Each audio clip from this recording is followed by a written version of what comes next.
Bien, vamos a algo que llena de orgullo en realidad. La misión Aconcagua es uno de los proyectos creados por el profesor Eduardo Cortés hace unos años y consiste en revisar junto a sus alumnos las instalaciones eléctricas de familias de escasos recursos en Quillota.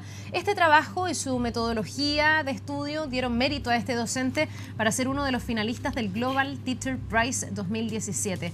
Vamos a hablar sobre este tema, sobre este premio. Estamos junto al protagonista de esta historia, Eduardo Cortés, profesor del Colegio Diego Echeverría de Quillota. Muchísimas gracias por estar con nosotros, profe, y bienvenido. Muy buenos días, Carla. Bien, tiene ahí su premio. Usted es parte de los 5 profesores que han sido destacados este año. En este que se dice es como el Nobel de la educación y además van a representar a Chile en este premio que es internacional. ¿Cómo ha sido para un profesor que yo me imagino que no tiene muchas veces la aspiración de ganarse grandes premios, sino que los movilizan otro tipo de cosas, el llegar a tener reconocimiento por su labor? Bueno, es algo, primero, muy motivante a seguir trabajando, ¿no es cierto?, a buscar nuevos caminos para poder generar más proyectos, para poder seguir trabajando con los chiquillos. Bueno, de alguna manera siento que este es trabajo de ellos, de los chiquillos del colegio, de los alumnos, y que de alguna manera esto viene a galardonar eso, más que el trabajo propio del docente. Es una mezcla de cosas. Uno simplemente prende una chispita y ellos con su trabajo logran, ¿no es cierto?, poder llegar a estas instancias tan lindas. Eduardo, ¿hace cuánto tiempo es profesor usted? Bueno, yo egresé de la Universidad de Playa Ancha el año 2007 y ingresé a trabajar al tiro al colegio donde yo salí, en Quillota. Es un colegio muy querido. Y uno, ¿no es cierto?, quiere tanto al colegio que quiere volver a trabajar ahí, a volver a devolver la mano, ¿no es cierto?, por todas esas personas que de alguna manera fueron parte importante en el proceso de uno. Ahora, una de las cosas que ha sido reconocida en su labor, así como podemos reconocer a muchos profesores, es que hay algunos rasgos como distintivos, de alguna forma, que con métodos más bien lúdicos, creativos, ingeniosos, ha podido acercarse a aprendizajes que a veces están como fuera de la sala de clases. Se le llama las famosas habilidades del siglo XXI, el trabajo colaborativo, el pensamiento crítico, la creatividad, la flexibilidad. Cuénteme un poco qué pasa dentro de la sala de clases cuando es el profe Eduardo el que está enseñando. Bueno, lo que uno busca es generar espacios distintos, es sacarlo un poquito del contexto de clases, ¿no es cierto? La clase normal, donde el profesor está adelante, con el pizarrón, con la pizarra, ¿no es cierto?, y la tiza, o en este caso ahora la pizarra y el plumón, ¿ya? Y buscarlo, sacarlo de ese contexto para generar algo distinto en el alumno, ¿ya? Por otro lado, nosotros necesitamos generar una conciencia social en los chiquillos, que ellos se sientan comprometidos con su entorno muy cercano. Entonces, por lo tanto, la idea es buscar esas instancias, ¿ya? Y por el otro lado, ¿no es cierto?, también que ellos se enorgullezcan de lo que están haciendo. Es decir, es importante, ¿no es cierto?, que el alumno y su familia sientan orgullo por lo que el joven está logrando, tanto a nivel personal como a nivel de comunidad. ¿Usted le hace a qué cursos clase? A ver, yo le hago clases, ahora me enfoqué en primero y segundo medio, pero hasta el año pasado yo le hacía hasta cuarto medio. Ya, de las edades más complejas probablemente que tiene un profesor. Y usted también ha hecho algo que es súper destacable, que es salir como del espacio físico de la sala de clases. Hablábamos al empezar de esta misión Aconcagua.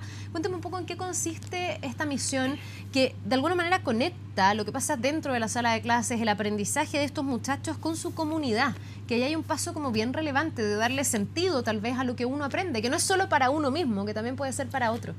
Bueno, lo importante de este proyecto que engloba muchas cosas, ¿ya?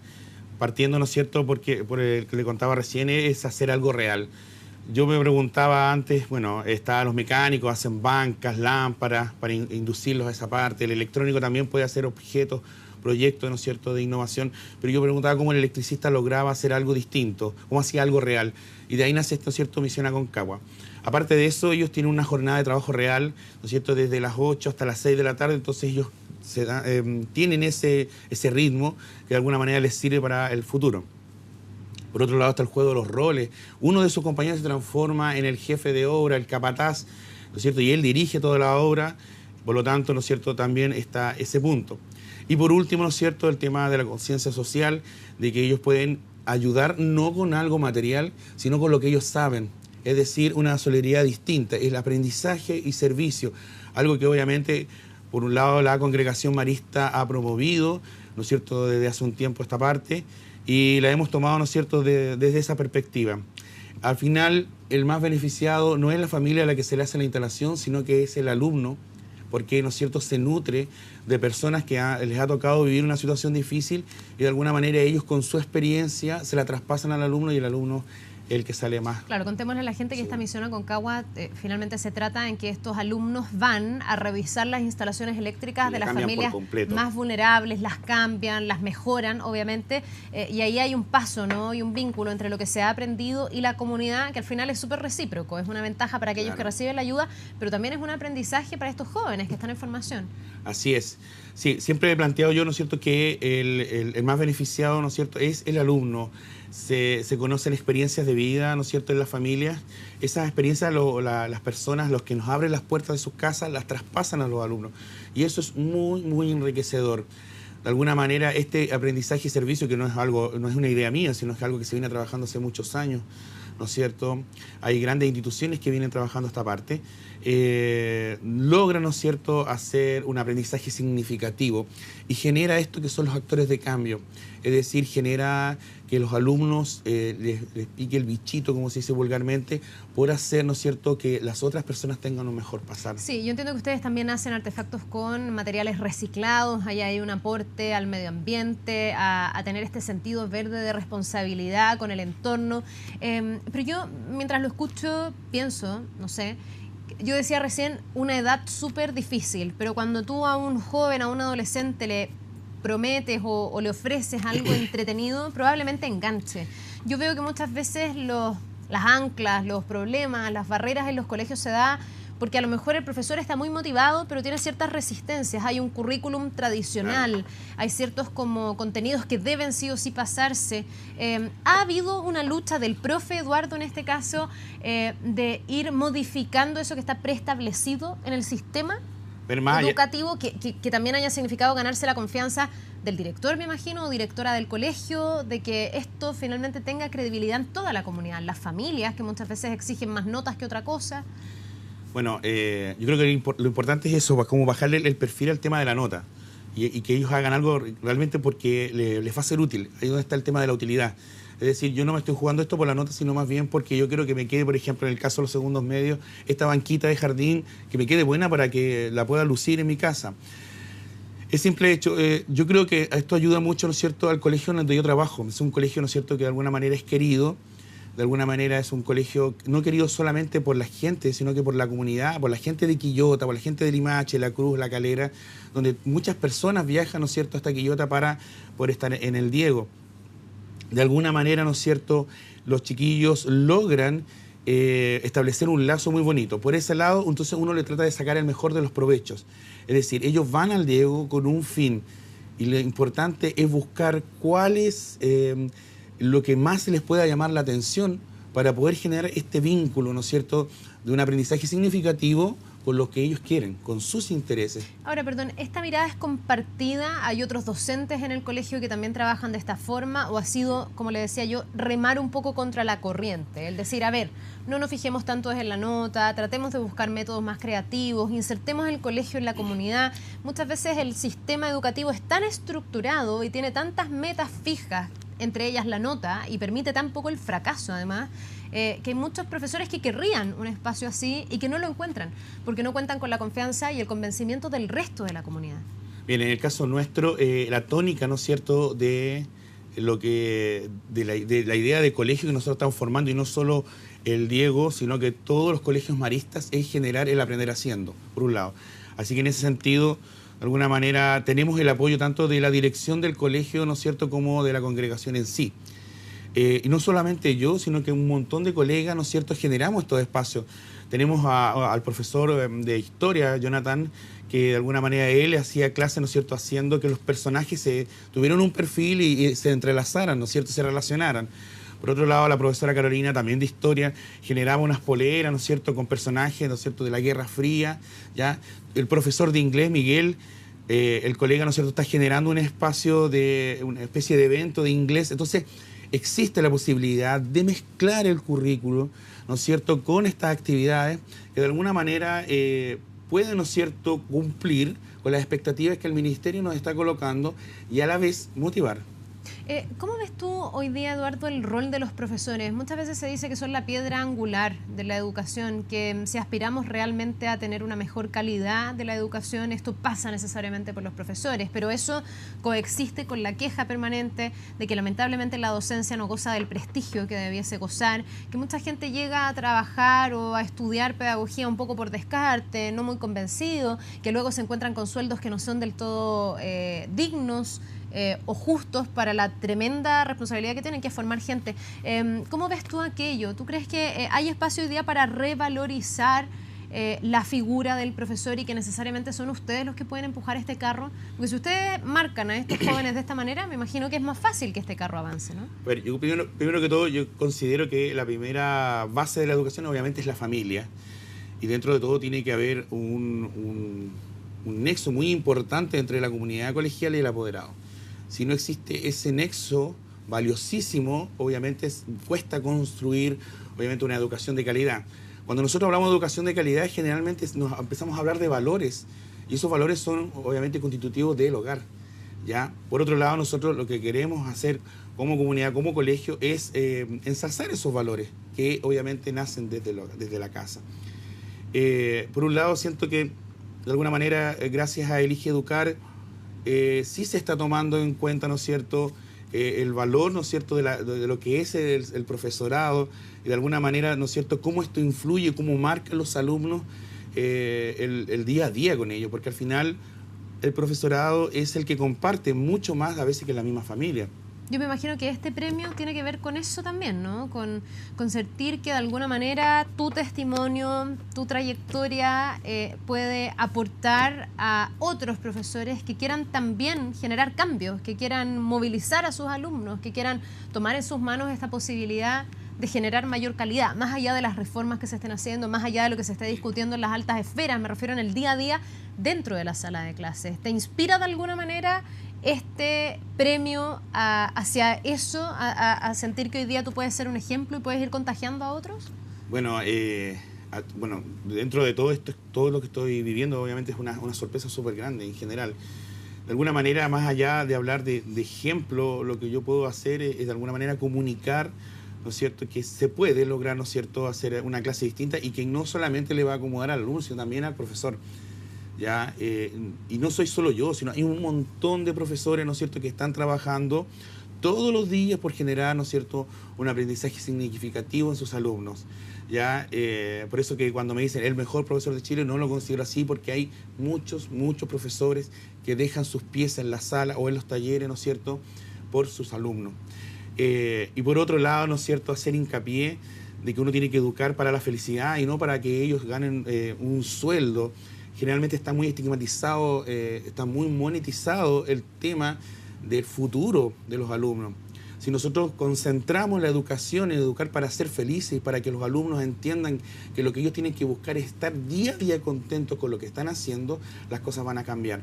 Pero generalmente está el estigma que tiene que buscar una carrera donde pueda, ¿no es cierto?, generar mayor ingreso. Me hace todo el sentido del mundo lo que estás diciendo, esto de que a veces se educa mucho más para tener un puesto el día de mañana, para tener cierto sueldo y cierto acceso, mucho más que para ser feliz. Yo me pregunto, sí, cómo se van derribando las barreras. Tú me hablabas recién del vínculo de las familias con los colegios. A veces también son las familias en, no sé, estos temas que se han ido como instalando, por ejemplo, en el prestigio de los colegios, los que exigen cierto nivel de rendimiento en el CIMSE, cierto nivel de rendimiento en la PSU. Son los papás muchas veces los que se preocupan porque el niño no está teniendo las notas que supuestamente debiese tener. Y la mirada a contrapelo a veces cuesta instalarla. Decir, aquí la nota no es lo importante es el esfuerzo de construir algo que sirva, que sea útil. Aquí no es importante el sueldo que van a ganar, es importante que sean felices, íntegros, que tengan una pasión. ¿Cómo has sido tú y el colegio, Diego Echeverría, donde tú trabajas, derribando esas barreras como tan establecidas en este Chile que también es bien aspiracional en muchas cosas?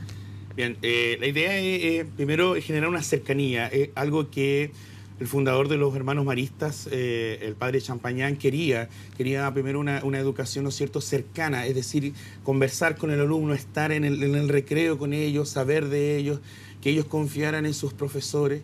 Entonces, por ese lado, de alguna manera, se genera ese lazo que es súper potente, ¿ya? No estamos hablando de que vamos a intervenir en la vida de ellos, sino simplemente ser un apoyo, que ellos sientan la confianza, ¿no es cierto?, de poder compartir sus experiencias. Ya, por otro lado, todo lo que uno fabrica obviamente tiene que estar estructurado para que se den las cosas por añadidura. Es decir, a lo mejor yo no voy a focalizarme en la nota, pero obviamente al querer obtener un resultado de alguna manera que genere esa motivación por el alumno a hacer algo concreto y que él lo logre hacer, obviamente la nota va a ser positiva. Tú dices que viene por añadidura, que en el fondo si tú haces las cosas con pasión, finalmente te va a llegar ese reconocimiento. Cuando me hace sentido como que eso es un poco lo que pasa ahora con este premio, ¿no? Claro. Porque yo partía diciendo que en general los profesores no trabajan por un premio y en general no debiesen tampoco trabajar por un sueldo determinado, porque además no es una carrera que alguien estudie para enriquecerse, obviamente. Claro. Pero finalmente te llega por añadidura este premio y terminas teniendo un reconocimiento por trabajar con pasión. Bueno, yo de verdad me siento muy complacido, ¿no es cierto? Primero por el cariño de los alumnos. He logrado establecer algo súper bonito con ellos.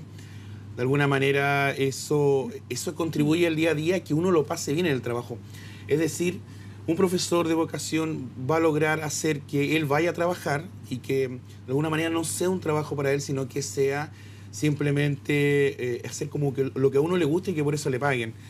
Ya, independiente del problema que pueda existir con el tema de los sueldos o la crítica que generalmente se hace, aquí lo importante es el tema de la vocación. Y uno lo puede graficar, es decir, decirle, mire chiquillo, yo soy feliz con lo que estoy haciendo y usted tiene que buscar lo mismo, tiene que buscar, sin caer en la autorreferencia obviamente, decir, esto que estoy haciendo yo día a día me hace feliz porque lo paso bien con usted, yo me divierto, ya, yo de alguna manera puedo todos los días tener un día distinto, no me rutinizo.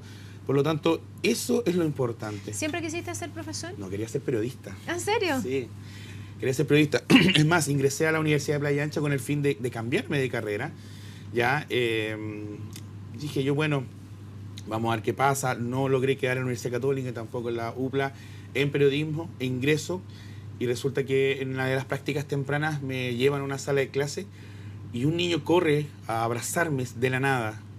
Ahí obviamente uno siente carencias, siente necesidades y de alguna manera lo envuelven a uno. Y ahí no quise salir más de la sala de clase. Ahí descubriste que la docencia era lo tuyo. Sí, Dios, ¿cómo llama? Escribe sobre renglones torcidos y de alguna manera hizo que cambiara mi rumbo y buscara, ¿no es cierto?, otra cosa. Bien, pues, pero con estos tremendos éxitos, digamos, sí, y logros en el camino, ¿qué esperas tú de tu propio futuro? ¿Qué pasa cuando uno gana un premio, cuando tiene un reconocimiento? No sé, pienso, ¿te replanteas algo o vas a seguir en este colegio con lo mismo? ¿Cuánto desafío hay? Tú me hablas de no rutinizar, finalmente, y ser creativo. ¿Hay más cosas que tú quisieras aplicar hoy día en tu sala de clase? Bueno, primero seguir implementando cosas nuevas, ¿no es cierto? Buscar la manera de conseguir los recursos como para poder llenar de más cosas, más posibilidades. Mientras más posibilidades nosotros le demos al alumno, va a generar menos espacios de ocio. Esos espacios de ocio hace que obviamente el alumno se derive en otras cosas, hace que él gaste su tiempo en otras cosas. ¿Ya? Si nosotros mantenemos al alumno ocupado, él obviamente va a querer mantenerse así, con algo que a él le llame la atención y lo entretenga. Es decir, nosotros, por ejemplo, hay una crítica sostenida con respecto a la tecnología, que el alumno pasa en el celular. Bueno, incorporemos el celular a la clase. Busquemos la manera, ¿no es cierto?, de que esto sea parte de nuestro trabajo. Si nosotros vemos que el alumno no se saca los audífonos, busquemos la manera de que generara algo, un método audiovisual con el uso de las TICs. Yo lo que espero a raíz de esto es que de alguna manera tener la instancia de poder compartir mi experiencia con otros colegas. Ya todavía estoy muy recién impactado con esto. Fue hace muy poquitas horas que ha pasado esto. Contento por mi madre, ¿no es cierto? Porque fue una mujer que luchó toda su vida para poder hacer que yo pudiera estudiar en la universidad. Contento también por mi señora, porque de alguna manera ella también es profesora y también una excelente profesora. Ya ahí logró grandes resultados en la comuna de Limache. Así que nada, ha sido todo una alegría familiar, ha sido una alegría de la comunidad colegial, de la gente de Quillota, de la gente de Limache, ¿no es cierto?, donde yo viví durante muchos años y también le debo mucho. Sí, me hace pensar dos cosas. Por un lado, el vínculo, ¿no?, que se produce entre los colegios y sus comunidades, que muchas veces en otros colegios eso no ocurre. Y por otro lado, lo contagioso, el bichito que puede significar un premio como el tuyo, como otros 4 docentes que también están siendo reconocidos este año, por los que han sido reconocidos los años anteriores y en años venideros, y muchos otros que de manera muy anónima están tratando de hacer su aporte a la educación. Yo no sé si tú ves que en el fondo eso puede ser el gran motor que vaya generando los cambios dentro de la sala de clases. Hoy día estamos en la discusión de una gran reforma al sistema educativo, pero muchas veces la queja es, bueno, ¿cuándo esto entra a la sala de clases? ¿Cuándo los papás, los niños, las comunidades lo van a sentir? Ustedes sin reforma, con reforma, mucho antes ya entraron a la sala de clases. Bueno, sí, generalmente uno constantemente se va dando cuenta que hay muchos cambios de paradigma de la educación, de que uno tiene que adoptar, ¿no es cierto?, costumbres nuevas o bien hábitos de cómo hacer la planificación, pero de alguna manera todo se acomoda a la innovación. Es decir, el profesor puede lograr de alguna manera generar una clase distinta, una clase que llame la atención del alumno, porque obviamente para eso se formó. No es necesario que haya una reforma, es simplemente que esté la motivación. Si un profesor quiere realmente que sus alumnos aprendan, va a existir esa motivación para que se genere algo que impacte al alumno. No es necesario que haya una ley para que eso pueda existir. Bien, pues la iniciativa, ¿no?, de muchos que de manera muy silenciosa y otros reconocidos públicamente, como en este caso el profe Eduardo, están aportando con su granito de arena y están llevando adelante y empujando este carro de la educación. Vamos a ver lo que ocurre en materia internacional, porque tú y otros 4 docentes van a ser los representantes de Chile, o ya son los representantes de Chile, para ver si nos podemos quedar con este premio a nivel internacional, pero nos llena de orgullos y felicitaciones por la tremenda labor que hacen. Ustedes no solo enseñan, forman personas. Eso es lo más y importante. entregan valores que son absolutamente fundamentales para el desarrollo de las personas individuales y de la humanidad completa. Y a veces se nos olvida un poco ese rol tan importante de los profes. Claro, yo creo que eso es lo más importante, Carla. El tema de entender que la materia es una excusa, ¿no es cierto?, para formar personas. Es lo más importante. O sea, más allá de que en mi colegio pueda salir un buen técnico que tenga mucho conocimiento sobre mecánica, sobre electricidad, lo importante es que estamos formando personas y que esas personas, ¿no es cierto?, de alguna manera van a salir y se van a dar cuenta, ¿no es cierto?, que lo que el colegio les entregó, que no es más allá de la herramienta física, sino que es la herramienta emocional que le permite sentirse orgulloso de él como persona afuera. Bien, pues qué más marcador que un buen profesor. Te puede cambiar absolutamente el destino. Otra vez tuyo, un abrazo también a todos los profes que nos ven a esta hora. Gracias, Carla. Gracias, Eduardo. Felicitaciones y mucha suerte para el certamen internacional. Entiendo que aquí el fin no es el premio, pero ya el testimonio se agradece, se destaca y espero que inspire a muchos. Que te vaya muy bien. Muchas gracias, Carla. Que tengas un buen día. Igualmente. Vamos a